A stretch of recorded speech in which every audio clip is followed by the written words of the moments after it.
Oh, cool. There she is, Andrea. Sorry to leave We you did it. hanging. Sorry to leave you It's hanging, all my good. friend. It's all good.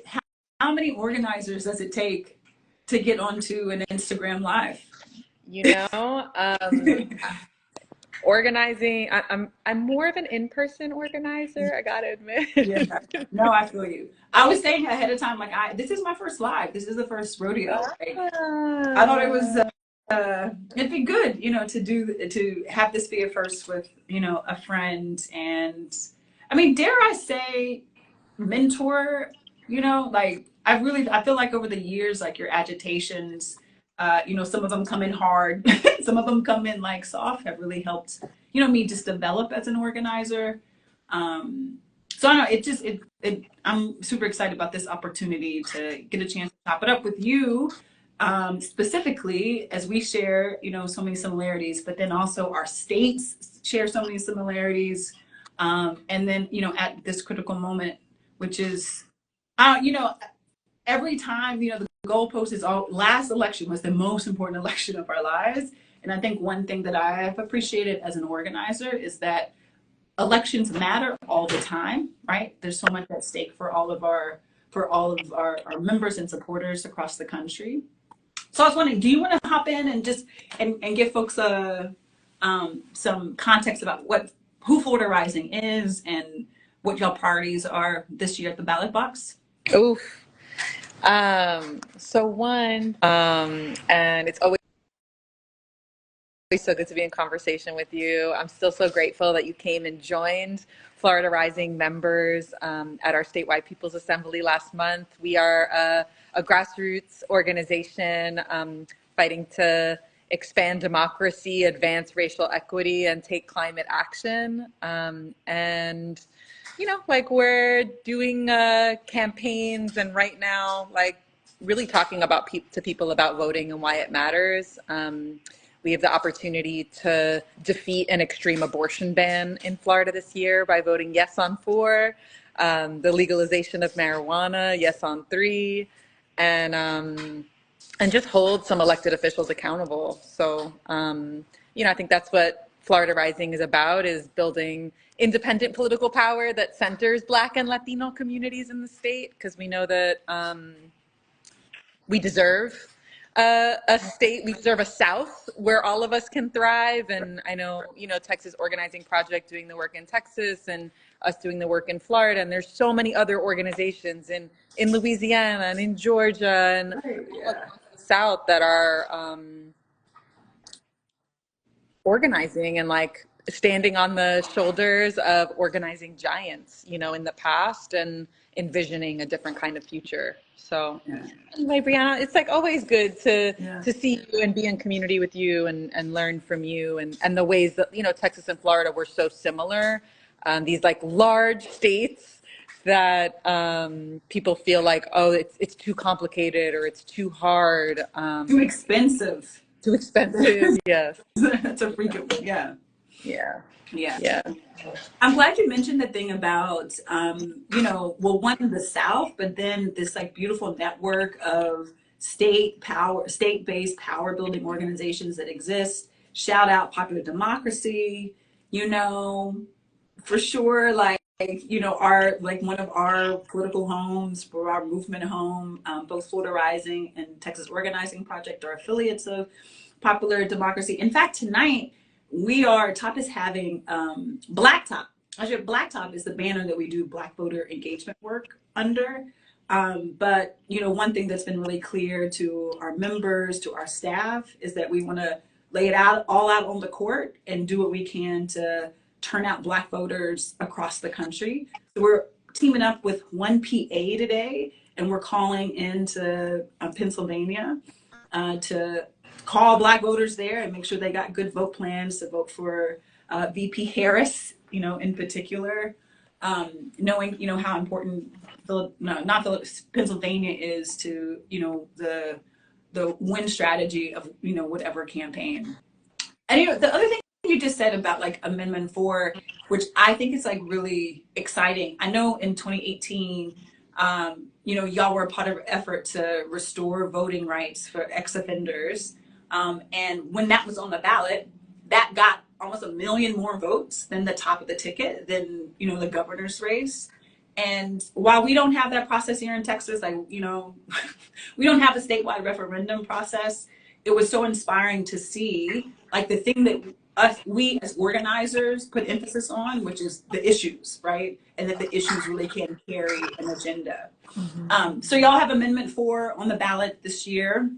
And then what was the other thing that you talked about? Like Amendment 3, what is that around? Legalization of marijuana, which we know the criminalization of marijuana disproportionately impacts Black and Latino and our young people and our young men specifically. So yeah, I think it's another important pillar of advancing justice. Oh, wow. That's dope. That's dope. No pun intended. Here in Dallas, we actually have a local, while we can't do statewide referendums, we can do local referendums. And so one of the initiatives we supported is decriminalizing marijuana in the city of Dallas.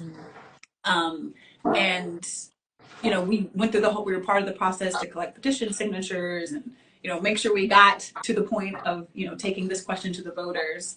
And we're really excited about, like, again, like an issue being able to court and inspire our people to vote, right? Like, that's the cat's out the bag, right? Like, what we need to do as a state is expand the number of Black and Latino folks in particular and voting. And when we have issues, I feel like that's the more like galvanizing thing than whatever candidate. You know? No, absolutely. Because our folks have like like, let's be like honest, like our folks have critiques of both parties and the ways that, you know, like we can have an analysis and we spend a lot of time really trying to break down what both political parties or both candidates are about. And we can compare. I mean, I've been stewing a lot today after reading about the comments that the way that Trump disrespected, demeaned, and dishonored Vanessa Guillen, the young woman who was murdered in Houston and in Texas, and promising to pay for her funeral. And then when he learned how much the funeral cost, saying it doesn't cost that much to bury an effing Mexican, like just really vile. I think just paints, and I mean, we know that he has no respect for veterans and much less women. But yeah, like I think when we talk about candidates, like people can have, you know, but we've had conversations around some of our critiques of Democrats running for office, and like that it's not about the candidate, it's about the issues, and it's about like who do we believe we can organize to take action on the things that we care about. But when we're able to like talk to people about like, oh, you can go and just vote, like either at the local level or at the state level on these referendums, like you mentioned, it unlocks, right? It helps push past the talk, like when people say, oh, voting doesn't matter.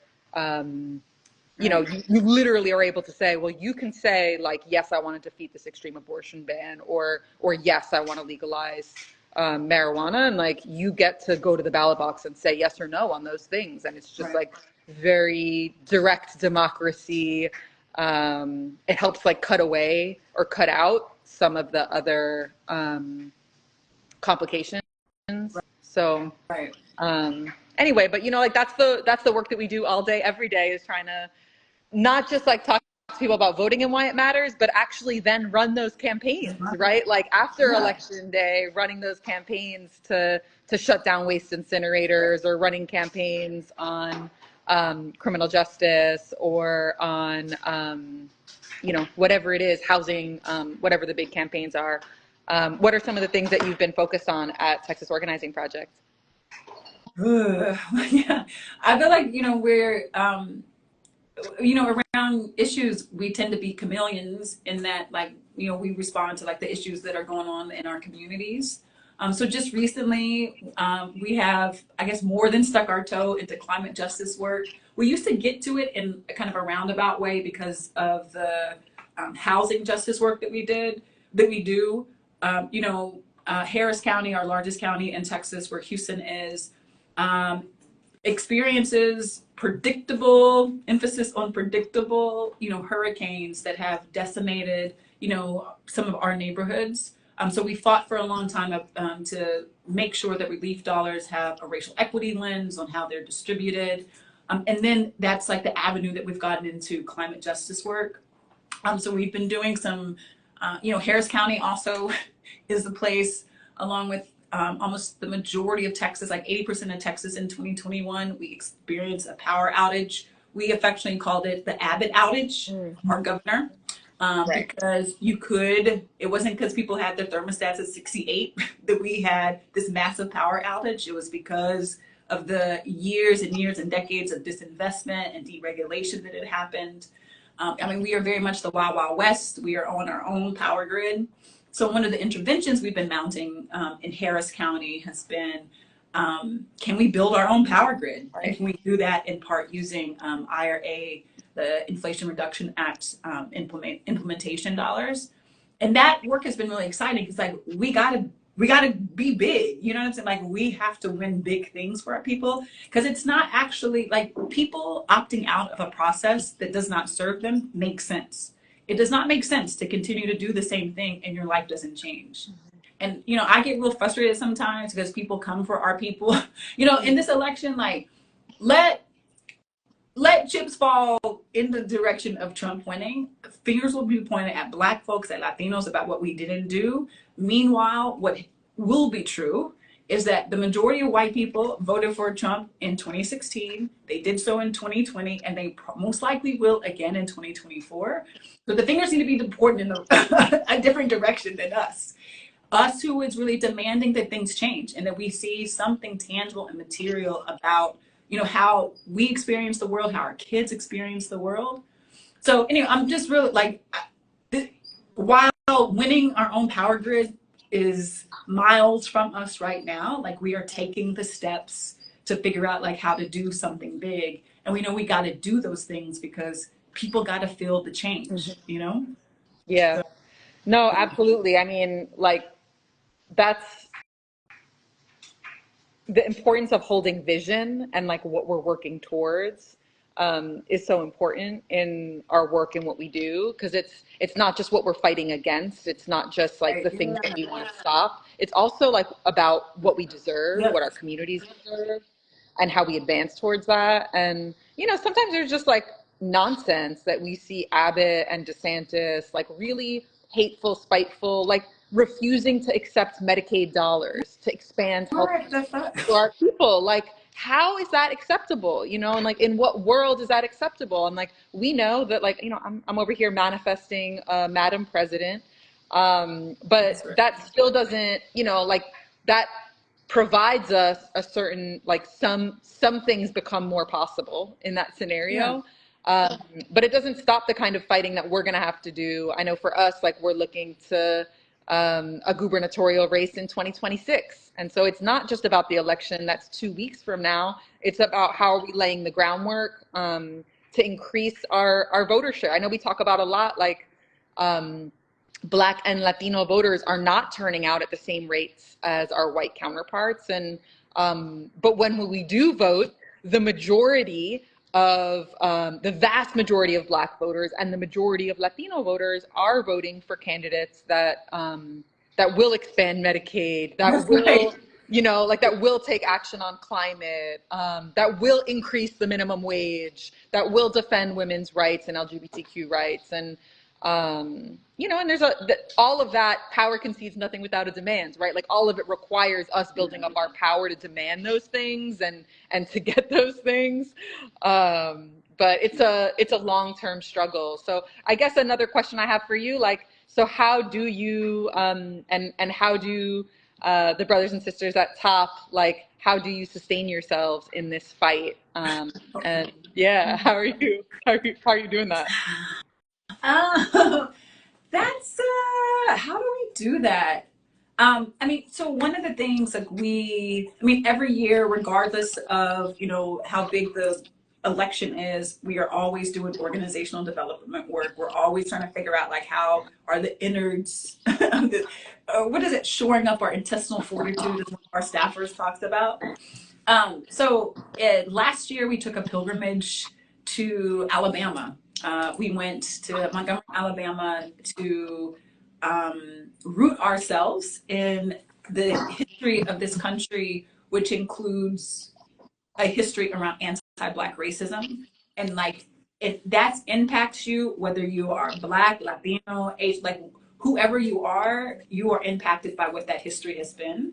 So we wanted to, help folks have a common floor for understanding the present. And a lot of folks in our movement are doing that. We're making these pilgrimages. Popular Democracy, we went, also last year. Did you go? Were you in Montgomery? I can't remember. I was there the year before. Mm-hmm. Okay.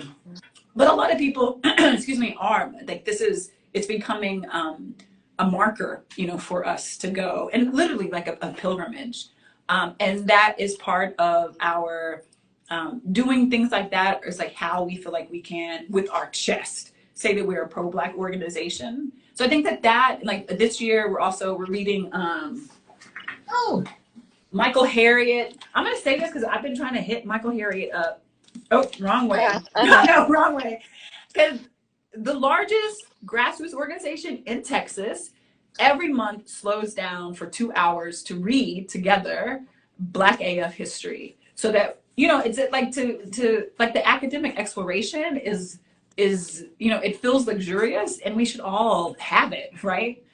And I'm also like, oh wait, P.S. Michael Harriot, I've been trying to get you to come to TOP and talk about your work. Okay. But I mean, I think that those are the things that that are sustaining us. We just had a housing justice meeting actually in Dallas yesterday, and folks, like, there was a potluck. People came. We broke bread, the food. I mean, it was just you got the vibes, you got the music playing. So from I think it's like that whole spectrum of stuff is like taking members and staff on a pilgrimage to Alabama, right, to get rooted and have that experience, to having a book club, to like when we do get together, that the work is also about fellowship. The work is about sharing who we are with each other. So I think that those are some ways that we sustain ourselves. And I'll say, when I came to the Florida Rising People's Assembly, y'all have like the whole like culture, like how to tap into like our culture as this as like a catalyst. Like I took so many notes, right? Like what was there was a group that ended the celebration. I don't know what that the Brazilian samba, or no, that was at night. Oh no, it was a junkanoo, a Caribbean junkanoo. I'm still trying to like, well, I'm not gonna do that on the, right now, but like that, I feel like that like the culture piece is also like a big part of like how y'all organize. Mm-hmm. Yeah, I think that's what I would come up for me. Like, I love that you said history and books. Obviously, I'm like a book nerd, so I get a lot of grounding and inspiration from our history, and learning about history, not just here in the U.S. but around the world. But I would say culture. Like, how do we not let I had like this moving conversation with somebody I love yesterday, who were like, how do you not let, like, when you hear all these stories of women losing their lives in Texas and Georgia, or the hardships people are experiencing in Florida because of this dangerous abortion ban, like, how do you hold that, and how do you move forward, and how do you like sit with so much hard and heavy stuff, whether it's just when you work in justice, you have to listen to and really hear, and expose and unearth the injustice that so many people are closing their eyes to, or like not trying not to focus in on because it's so painful. Right. And I think there's something about like really having a practice of joy. Like, I feel like joy is becoming like this like catchword, but I actually think like really having a practice around like enjoying like our cultural excellence, like just like Black culture, like Latino culture, indigenous culture, like we bring so much in our sharing of food, in our music, in our poetry, in everything that we do. And like, how do we give ourselves like the time and the allowance to like really take that in and celebrate it and lift it up and incorporate it in our work, I think is essential. Yeah. No, for sure. And I think it's become like weaponized against Vice President Harris, Mm, like the joy part, like that like it weirdly became a thing where you couldn't laugh, like her right, laugh was like critique for a while. right. Mm. Just looking at the time, I wanted to see if are there any questions, encourage people to, if you do have a question, put it in the comments somewhere and we're happy to like see if that we have an answer. Um, the other thing I wanted to touch on, this is like the best kept secret, but we're trying to like not make it a secret. Texas is home to the largest Black population in this country. We have the most registered Black voters. We have the most eligible but unregistered Black folks. Florida's right So, behind you. and Yes. Florida's right. Is Yes. Florida right behind? Number two? Mhm. Oh wow. Okay, so y'all like took over New York too. I'm like falling. Now I'm like, who swears who? Because that is something about like how Black folk, like our unique intervention at top is like linking the fates of Black folks and Latinos, right? And like so many times it's a zero sum game. Like there's lots of efforts in Texas to turn out Latino voters. I mean, mostly, P.S. as quiet as it's kept, like a lot of it comes from the right. That comes from like the Koch brothers and Libra and all this. And like we're trying to make sure that there's like an investment, like a sustained long-term investment in turning out Latino voters, right? But you were saying this before, but like how like the vast majority of like Black folks, when we go to the polls, we will vote for the more progressive candidate on the ballot. And in Texas, that's 9.5 out of 10 times we'll do that.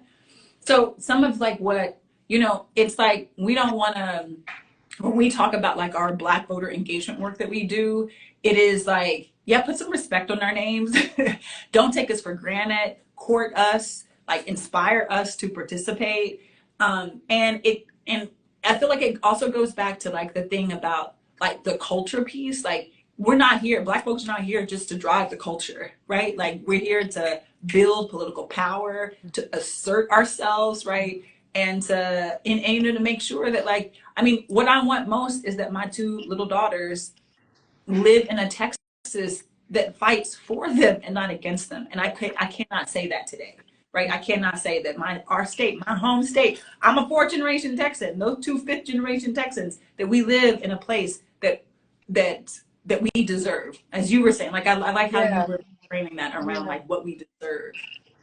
Yeah, and I saw some like questions come in around like I have to give a shout out to Black Power Rising and to Latinas en Marcha, Okay. which are Florida Rising vehicles for Black voter engagement and turnout and Latino voter engagement and turnout. And I like, yes, the put some respect on our names. Like we've registered over 200,000 people to vote at Florida Rising in the last few years. Like Wow. our organizers, I see some of them with us right now, are like, I see you, Orlando, like are out there knocking on doors, talking to people every day, are like welcoming people to come. Like the best thing you can do right now in the final 2 weeks is to volunteer. Like straight up, like make some phone calls, knock some doors. My mom made her first political donation ever to the Yes on Nice. 4 campaign to end the extreme abortion ban in Florida this year, and did her first phone banking shift ever. Nice. And bringing my daughter out there to knock doors with me too. But that's like what time it is. Like for the next 2 weeks, it's like, how do we make sure that our people are being like energized, and that you're asking like your brother, your cousin, you're talking to your family, Yeah. your uncle, like, have you voted? Do you know about early voting? Right. Like what do you know you could bring your phone in there and have notes when you go vote? In Florida, you could check out our endorsements, floridarising.org/endorsements, and it'll give you like our members have vetted who are the candidates that we believe will stand up for justice on every block, or that we believe we can work with. Or who at least will take our meeting. Right. Yeah. Right. Yeah. Sometimes the bar is low. Yeah. What's that? I mean, Yeah. sometimes the bar is low. Yeah, we'll take the meeting. Yes. I mean, when you see how some of these people talk about immigrant families, yeah, they're not answering our phone calls or trying to meet with us, or let alone like we'll even create the opportunity for us to have a conversation about why they should vote a certain way on a certain policy. But other folks, yeah, like they've said they'll be willing to sit down with us and have that conversation. So, but you know, long term, I think it is about like we need to build our forces. We have to build our power. There's no shortcuts to that. It's like we have to chop wood and carry water. Like get more I know, people right? engaged, get more people to register to vote. Like we have a lot of work to do, but it's been an honor to be in the work with you.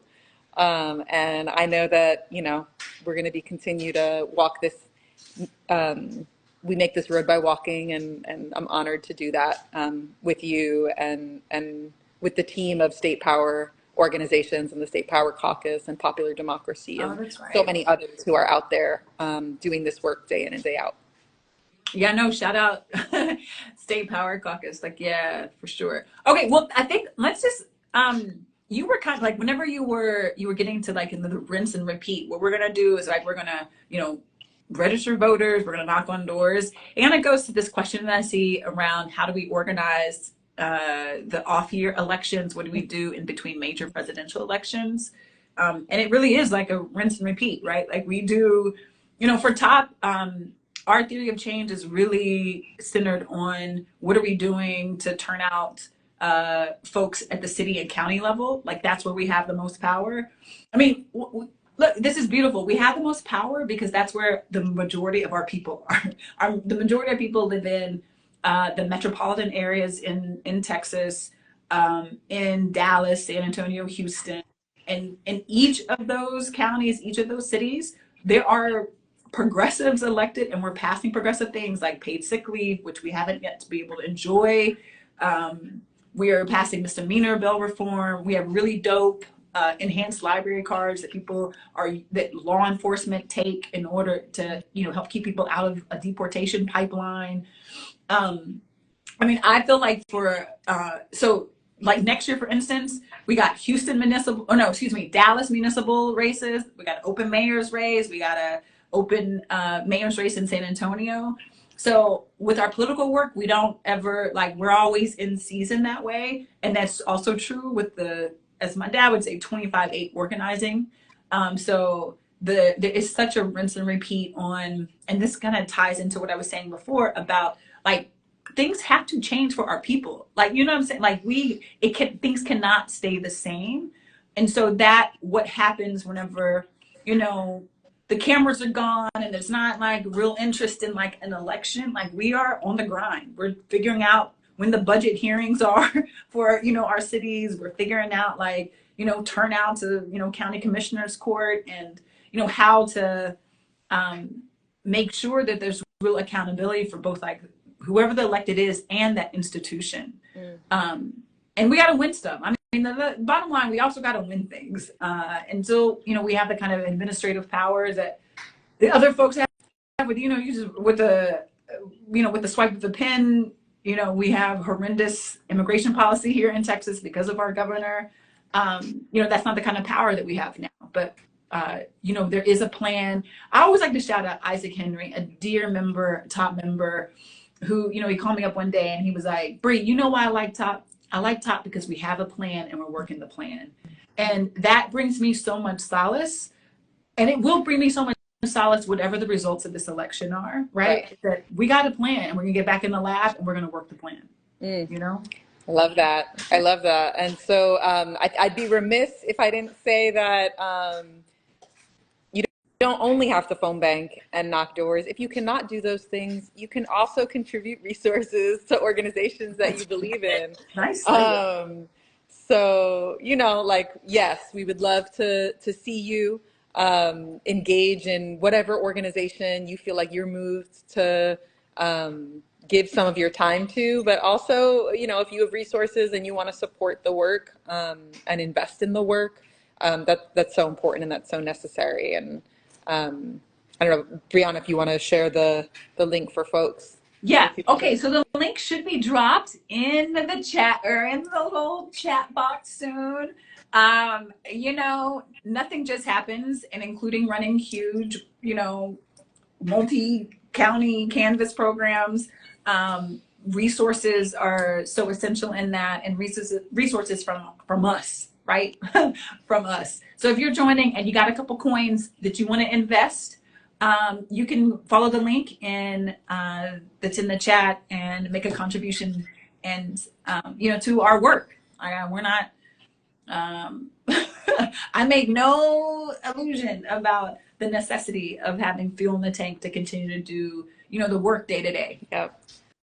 And final shout out to all of our organizers all across Texas and our members all across Texas and all across Florida who are putting in so much rain, shine, blazing sun, blazing Texas and Florida sun, are out there talking to people every day and convincing them to join our struggles to advance justice, to win elections, and then to be there on the other side, to push elected officials to deliver wins that our people can feel. Right. Okay, well, with that, we're out, but go and vote. Early voting has started in both of our states.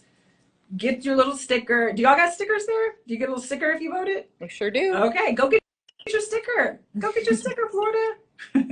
Thank you so much, Andrea. Bye. See you soon. Bye. See you soon.